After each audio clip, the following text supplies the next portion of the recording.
The crash echoed through the glass-walled conference room like an explosion. For a split second, no one breathed. My prototype, 6 months of late nights, 12 redesigns, and 2 maxed-out credit cards worth of materials, lay in jagged pieces across the polished floor. Garbage. Mr. Huxley, our CEO, spat, his face red with rage. This is what you've been wasting company resources on? You're a waste of salary, Michelle. The room went still. The client, Mr. Raymond Carter, founder of one of the largest rehabilitation tech companies in the country, watched silently. His expression was unreadable, his hands folded neatly on the table. Around him, our senior engineers and project leads avoided my eyes, their faces pale. I couldn't move. My mind refused to process the scene. The shattered parts, the adaptive joint frame, the carbon fiber exoskeleton, the delicate mechanical pulleys, all of it represented me. My effort, my belief, my future. And now it was just debris under Mr. Huxley's shoes. Sir? I managed, my voice trembling. You didn't even let me explain the calibration. He cut me off with a wave. Explain? To who? Do you see yourself standing here, embarrassing this company in front of our biggest client? Laughter rippled from one of the executives, a nervous, sycophantic sound. I felt my cheeks burn. But then something happened I didn't expect. Mr. Carter turned to me, calmly, deliberately. His eyes, sharp and observant, studied the scattered pieces, then lifted to meet mine. May I have your contact details, please? He asked. The room froze again. Even Huxley blinked. My contact? I stammered. Yes, Carter said, extending a hand. For follow-up. I hesitated only a second before pulling one of my personal cards from my notebook. My hands were shaking. I handed it to him directly, watching as he slipped it into his jacket pocket with quiet precision. Huxley forced a smile. Mr. Carter, don't worry. We'll have a real team start from scratch. Michelle's little experiments don't represent our company's standards. Carter's eyes never left mine. I see, he said evenly. Then I'll be in touch. That was it. He stood, shook hands mechanically with the others, and walked out. The door closed behind him with a soft click that sounded to me like the end of everything. Huxley turned on me instantly. Clean this up, he barked. And Michelle? Take the rest of the day off. HR will schedule your reassignment. I knew what that meant. A demotion, or worse, being quietly pushed out. I knelt down, my throat tightening as I picked up the broken fragments of my work. Each piece cut into my palms, tiny reminders of every hour I'd believed I was building something meaningful. Leave it, Huxley snapped. Maintenance will handle it. These are custom parts, I whispered. He smirked. For a custom failure. Then he walked away. When the room emptied, I stayed on my knees, staring at the mess. For a long time, all I could hear was the faint hum of the AC and the echo of my heartbeat. This wasn't supposed to happen. My design, a fully mechanical mobility assist frame, didn't rely on power or software. It could have worked anywhere. In hospitals, in war zones, in remote clinics without electricity. It could have changed lives. And now it was gone. I sat on the floor until the janitor entered with a broom. You okay, miss? He asked softly. I nodded, even though I wasn't. I gathered the few undamaged pieces into a small box and walked out without looking back. Outside, the city felt louder than usual. Cars blared, people hurried past, and I stood there, invisible among them, clutching the box like it was the only thing keeping me upright. My phone buzzed. I almost ignored it. Then I saw the name on the screen. Raymond Carter. I froze. Hello? I answered, trying to steady my voice. Ms. Alvarez, he said, his tone measured. I'd like to speak further about your design. Privately, my pulse quickened. I don't understand. Mr. Huxley? Mr. Huxley, he interrupted, made it clear what he values. I'm interested in what you built. I gripped the box tighter. I can't share company property. I'm not asking for schematics, Carter said. Just conversation. I believe your concept has potential. Meet me tomorrow, 10 a.m. at my office. No materials, no designs, just ideas. Before I could reply, the line went dead. I stood there in the middle of the street, rain beginning to fall, the box of broken parts pressed against my chest. It wasn't over. It couldn't be over. That night, I laid the salvaged pieces on my kitchen table, each one glinting under the dim light. My hands still shook, but not from fear anymore. From something sharper. Resolve they had taken my dignity, my recognition, and almost my belief in myself. But not my mind. Not my invention. And if Mr. Huxley thought he could destroy me in front of the world, he was about to learn what I was capable of building in the shadows. The next morning, I woke to the gray light of dawn and the sound of rain tapping softly against my window. I hadn't slept much. Every time I closed my eyes, I saw Mr. Huxley's hand smashing my prototype, the pieces flying in slow motion. Then I'd see Mr. Carter's face, calm, thoughtful, unshaken.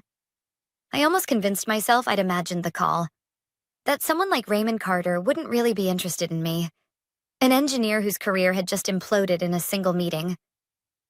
But at 9:58 a.m., I stood outside his company's headquarters, a sleek glass building on the riverfront, clutching my umbrella and trying not to look like someone whose entire life had just fallen apart. The receptionist smiled politely. "Mr. Carter is expecting you, Ms. Alvarez." 11th floor, when the elevator doors opened, he was already waiting. No assistants, no formalities, just him. "Michelle," he said, offering a hand. "Thank you for coming." His office overlooked the city. It was minimalist, with sketches of prosthetic designs framed along one wall. "I'm not going to waste your time," he began, motioning for me to sit. "Yesterday, I saw something that shouldn't have been dismissed. That prototype. You were onto something. A mechanical solution that doesn't rely on power or electronics. You were thinking globally, not just commercially," I hesitated. "Mr. Carter, the design technically belongs to the company. Anything I built while employed is theirs. Yes," he finished. "I know how these contracts work. I'm not asking for blueprints or proprietary files. I just want to hear what you see when you think about mobility." That question stopped me. Nobody had ever asked it like that before. Not my colleagues, not my bosses. I found myself talking about accessibility in rural areas, about how electronic prosthetics fail when batteries die, about how a simple, durable design could restore independence to people who had been left behind by modern tech. Carter listened without interrupting. When I finished, he leaned forward. "I want you to have a space to keep developing this idea, independently. My foundation supports engineers who create practical solutions for real-world challenges. We'll provide tools, workshop access, even advisors if you need them. No contracts yet, just a chance to build freely." My instinct was to say no. It sounded too good to be real. "If my company finds out, they won't," he said calmly. "You won't use their data or resources. Just your mind." I exhaled slowly. For the first time in months, hope didn't feel impossible. "I'll do it," I said quietly. That evening, I took the metro across town to a small industrial space Carter had arranged, a shared workshop used by independent engineers and fabricators. It wasn't fancy, but the air smelled like metal, resin, and possibility. Over the next 2 weeks, I lived 2 lives. By day, I sat at my corporate desk, assigned to meaningless process reports that no one would ever read. Huxley barely looked at me, but I could sense he was watching, waiting for me to quit. By night, I built. Carter's team had introduced me to a machinist named Leon, a quiet older man who'd spent 30 years repairing medical equipment in developing countries. He watched me struggle one night with a stubborn joint mechanism and said, "You're over-engineering it. It needs to survive dust, rain, kids kicking it. Think simpler." That sentence reshaped everything. I stripped the design back to its core, a frame that could be repaired with a wrench and a screwdriver, adjustable without electronics, adaptable to different bodies. Each night I left the workshop exhausted but alive. For the first time since joining Huxley Dynamics, I felt like an engineer again. Then, one Thursday afternoon, I nearly lost everything. I was at my desk when an email popped up from HR, mandatory review meeting. Tomorrow at 10 a.m. My stomach dropped. I opened the message. Vague wording, no agenda, requested presence. But I recognized the timing. Tomorrow was the quarterly review with the board. Huxley had probably decided to make an example of me before the executives. That night, I went to the workshop anyway. Leon looked up as I entered, rain dripping from my coat. Long day? I nodded, tightening my ponytail. Might be my last day at that company. He smiled faintly. Maybe that's not a bad thing. I worked for hours, tuning the adaptive suspension system, adding a dust-sealed joint that clicked perfectly into place.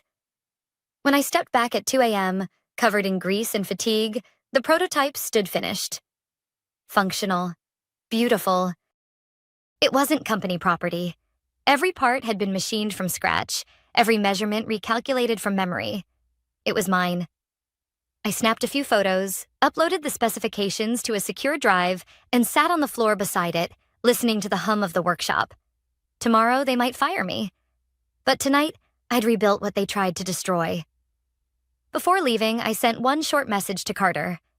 "It's ready." He replied instantly. "Perfect timing. Bring it tomorrow to the Industry Advancement Forum at 2 p.m. Huxley will be there." My breath caught. Tomorrow, I might lose my job. Or I might finally be seen. Either way, something was about to break again. But this time, it wouldn't be me. The morning of the forum began with silence. No rain, no city noise. Just the low hum of nerves under my skin. I hadn't slept at all. The prototype stood in my living room, gleaming faintly in the early light. Every joint and hinge caught the sun like a promise. At 8:30, I put on my only tailored suit and tied my hair into a low bun. Then I slipped the mechanical frame, my rebuilt design, carefully into its protective case. My hands trembled as I latched it shut. Before heading to the forum, I still had one obligation left. The HR meeting at Huxley Dynamics. The office was too quiet when I arrived. People avoided my eyes, as if they already knew what was coming. The receptionist gave a rehearsed smile. "They're waiting for you in conference room B." Inside, Mr. Huxley sat at the head of the table with 2 HR representatives. The mood was formal, almost sterile. "Michelle." Huxley began smoothly, as if yesterday's humiliation had never happened. "We've reviewed your recent performance and decided that your current role doesn't align with company priorities. We're offering you a reassignment with reduced scope, or a separation package." I stared at him. "You're demoting me?" He gave a sympathetic half-smile. "I'm offering you stability." After what happened, some might say I'm being generous. Something inside me went cold. "You mean after you destroyed my work in front of a client?" Huxley's expression hardened. "You're out of line. That project was unsanctioned, over budget, and fundamentally flawed." I took a slow breath. "Then why did the client ask for my contact details?" That got him. For just a second, his jaw tightened. Carter doesn't understand the market. His foundation makes donations, not progress. Don't get any ideas, Michelle. You signed a non-compete and confidentiality agreement. You try anything, and I'll make sure your career ends here. I held his gaze. You already tried. He didn't like that. His eyes narrowed. You have until Monday to decide. Reassignment or resignation, I stood. Thank you for the clarity, sir. Then I left. By the time I reached the industry forum at 1:45 p.m., the tension in my chest had built into a solid weight. The event was held in a sprawling convention center near the harbor. Banners lined the entrance. Innovation for global accessibility. Inside, the air buzzed with energy. Booths displaying high-end robotics, exoskeleton prototypes, gleaming prosthetic limbs powered by AI. Everything shimmered with screens and electricity. My mechanical design, by contrast, looked almost humble. Mr. Carter met me near the entrance, wearing the same calm expression as always. You made it, he said. I almost didn't. Good thing you did. He smiled faintly. You're our surprise guest. What do you mean, our? You'll see. He led me through the maze of displays to the main auditorium. At the center stood a small demonstration platform. Engineers, investors, and healthcare leaders filled the seats. On the stage, a host was introducing the afternoon session. When I saw who sat in the front row, my pulse spiked. Mr. Huxley, perfectly composed, chatting with two board members. Carter leaned toward me. He doesn't know you're presenting. Stay calm. Before I could react, the host's voice boomed. Our next demonstration is from an independent engineer whose approach to mobility may redefine what accessibility means worldwide. Please welcome, Michelle Alvarez. For a moment, I couldn't move. The crowd's polite applause echoed like static. Then I felt Carter's hand on my shoulder. Go. I stepped onto the stage. My legs felt wooden, but my voice, surprisingly, didn't shake. Good afternoon, I began. This design is called the AURA frame. It's a fully mechanical mobility system that functions without power, software, or charging. It adapts to terrain and user weight using simple physics. No batteries, no circuits, just engineering. Gasps and murmurs spread as I unveiled the prototype. The frame unfolded smoothly, the joints adjusting automatically as I demonstrated. I explained the mechanics, the load distribution, the self-locking joints, the sealed bearings designed for dust resistance. This can be manufactured at 1/3 the cost of electronic models, I said, and maintained anywhere in the world with a wrench and basic tools. I invited a volunteer from the audience, a man using a cane to test it. He hesitated, then stood, curiosity overcoming caution. When he placed his hands on the frame and began to walk, the system adjusted instantly to his stride. The audience leaned forward. The man smiled. It's effortless, he said softly. A ripple of applause spread through the hall. I caught sight of Huxley's face. Shock first, then fury. After the demonstration, questions poured in. Doctors asked about adaptability, investors about patents. I answered each one steadily, explaining that the design was independent, personally developed, and open to collaboration. When the applause finally died down, Carter joined me on stage. Thank you, Michelle, he said into the mic. Innovation doesn't always need electricity. It just needs courage. The audience stood, clapping. Cameras flashed. Huxley didn't move. As soon as the session ended, he pushed through the crowd, face pale, eyes burning. What the hell was that? He hissed. Proof, I said quietly, that you broke the wrong prototype. He looked around. Reporters, cameras, his board members whispering. And for the first time, he looked afraid. 30 minutes later, as I packed up my equipment backstage, my phone rang. Unknown number, I answered. Michelle. Huxley's voice was low, desperate. We need to talk. Please, don't sign anything with Carter. Come back to the office, I'm begging you. I paused, watching the crowd still buzzing outside. It was strange hearing him beg. And in that moment, I realized the power he'd used to control me had never really been his. It had always been mine. The night after the forum, my phone didn't stop buzzing. Messages from former coworkers, LinkedIn requests, emails from journalists, even old university professors who had seen the demonstration online. It was surreal. But between all the noise, one message stood out. From Mr. Huxley, 11:47 p.m. We need to meet first thing tomorrow. There are serious legal implications for what you did. I read it twice, my stomach tightening. Legal implications. Of course, he wouldn't go down quietly. By morning, the story had spread across multiple tech news outlets. Independent engineer showcases groundbreaking non-electric mobility frame. My name in the headline, my face in the photos, my prototype front and center. They called it a quiet revolution in assistive technology. And behind those articles, I could feel the growing panic inside Huxley Dynamics. At 9 a.m., my former colleague Priya called. Michelle, are you okay? Things are insane here. The board called an emergency meeting. Huxley's losing it. I tried to steady my voice. Did they say why? They're furious. Carter's foundation contacted them last night, apparently offering partnership talks, but only if you're involved. The board's demanding explanations, and Huxley's spinning stories faster than ever. I sighed. Let me guess. He's saying the prototype was company property? Exactly. But the documentation doesn't match. There's no record of any internal design submission under your name or his. He told people you abandoned the concept months ago. Of course he did. Be careful, Michelle. He's dangerous when he feels cornered. By 10:30, my email pinged again. From Board Secretary. Subject: Attendance requested emergency executive session. 12 p.m. Your presence is requested regarding the Aura frame demonstration and intellectual property inquiry. I stared at the screen. They wanted me there. Carter called moments later.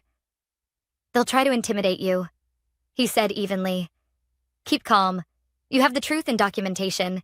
That's all you need. I took a cab across town to the company headquarters I'd left only days earlier. As the elevator climbed, I felt the same knot in my stomach I used to feel before every review meeting. Except this time, the fear was different. Sharper. Controlled. When the doors opened, 2 security guards escorted me to the executive boardroom. The air inside was heavy. Around the long table sat the board members, the general counsel, and at the far end, Mr. Huxley. His face looked strained, sleepless eyes, forced composure. Ms. Alvarez, the chairwoman began, thank you for coming on short notice. We have questions about the AURA prototype you presented yesterday. I nodded. Of course. Huxley jumped in immediately.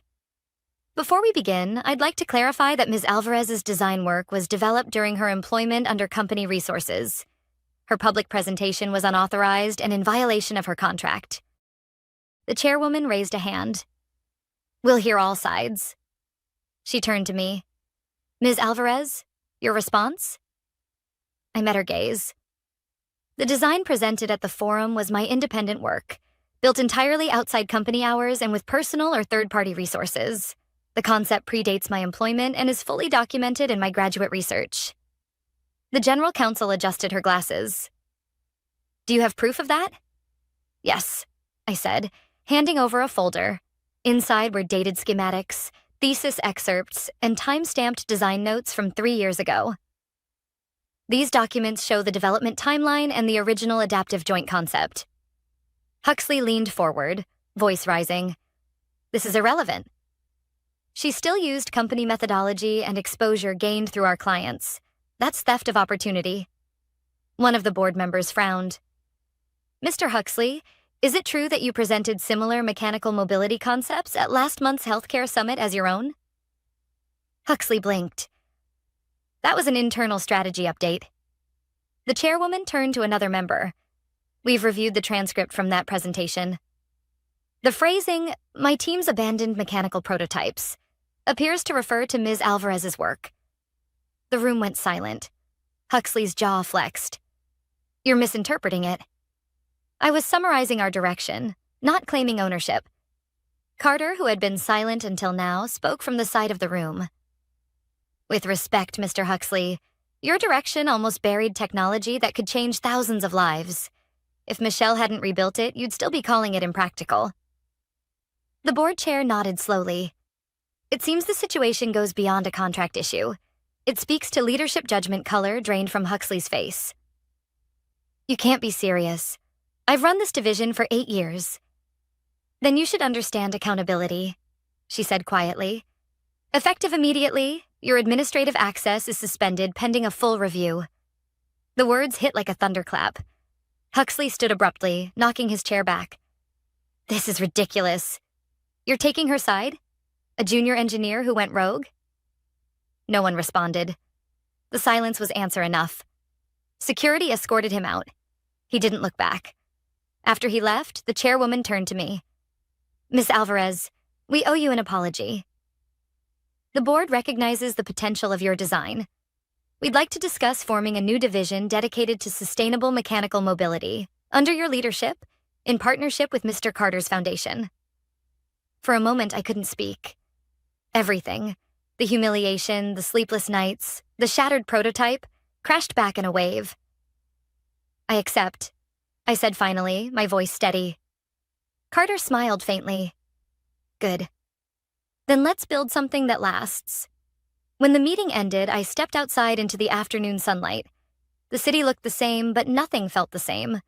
For the first time, I wasn't an employee fighting for approval. I was the one setting the direction. And as I looked up at the skyline, I realized something simple but powerful. Sometimes justice doesn't come through revenge.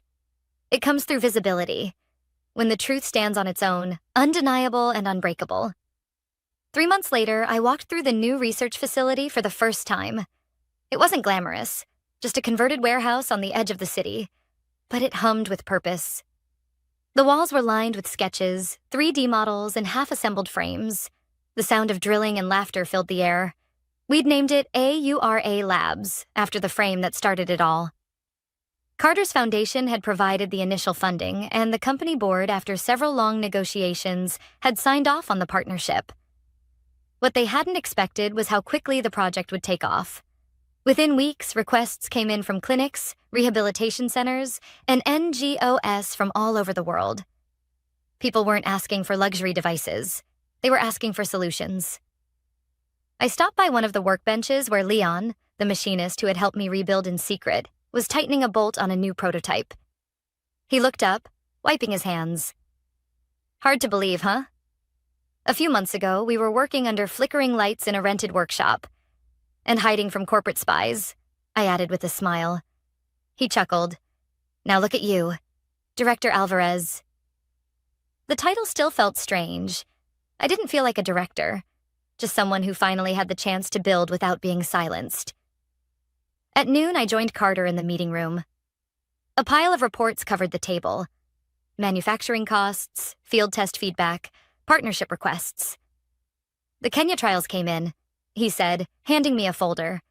94% success rate in rough terrain. Repairs done locally, 0 power failures. My throat tightened as I flipped through the photos. Kids using the adaptive frames to walk to school, adults traversing muddy roads to reach clinics. These weren't numbers anymore. They were lives. Carter watched me quietly. You should be proud, Michelle. You did this? No, I said, closing the folder. We did this. Every person who believed it was possible when it looked like failure. He smiled. Still humble. Still learning, I corrected. That afternoon, a visitor arrived unexpectedly. Priya from my old company. She looked nervous when the receptionist showed her in. I hope it's okay that I came, she said. Of course, I said, motioning her to sit. How are things over there? She hesitated. Different. The board brought in an interim CEO. They're reviewing all active projects. Huxley, well, he tried to start his own firm. It's not going well. Word travels fast. I nodded slowly. Part of me felt satisfaction, but it wasn't joy. More like closure. I'm sorry it turned out that way, I said honestly. He wasn't always wrong, just blinded by ego. Priya smiled faintly. You're kinder than most would be. She paused, then added, People talk about you a lot, you know. Some as a cautionary tale, others as an inspiration. Let's hope the right story sticks. Before she left, she handed me a small envelope. Inside was a note signed by several engineers from my old department. Thanks for showing us that good ideas don't die just because someone else can't see them. I folded it carefully and slipped it into my notebook. Later that evening, after everyone had gone home, I stayed behind. The workshop lights cast long shadows across the floor, just like that night months ago when I rebuilt the first prototype in secret. I traced my fingers along one of the new frames, sleeker now, lighter, but still built on the same principle. Simplicity, reliability, dignity. Sometimes when people talk about revenge, they picture fire and destruction, making the other person lose what they took from you. But standing there, surrounded by creation, I realized my revenge had already happened. I hadn't destroyed anything. I'd simply built something they couldn't ignore. The next week, Aura Labs hosted an open demonstration for journalists and investors. This time, I didn't tremble when I stepped onto the stage. Cameras flashed, but I didn't feel exposed. I felt grounded. 6 months ago, I began. A prototype was destroyed in front of a client. At the time, I thought it was the end of my career. But sometimes when something breaks, it's not a failure. It's a signal to rebuild better. I held up the new model. These devices are now being distributed to clinics in 12 countries. They run without power, without complex parts, and can be repaired by local technicians. That's the power of engineering that serves, not just impresses. The applause came slowly at first, then grew into a standing ovation. Somewhere in the crowd, I saw Priya smiling, and next to her, unexpectedly, was the chairwoman of Huxley Dynamics, nodding in quiet approval. After the event, I stepped outside. The sun was setting, painting the sky in gold and orange. The city felt lighter somehow, as if all the noise had softened. Carter joined me on the steps. "So," he said, "what's next?" I looked at the skyline and smiled. "We build. And this time we make sure no one gets left behind." He nodded. "That's a mission worth keeping." As he walked away, I stood for a long moment, breathing in the cool evening air. Everything that had once been broken, my confidence, my reputation, my creation, had been rebuilt stronger. And I realized that revenge wasn't the real ending. Creation was. Because when you stop fighting to be seen and start building something undeniable, you don't need to shout. The world will see you anyway.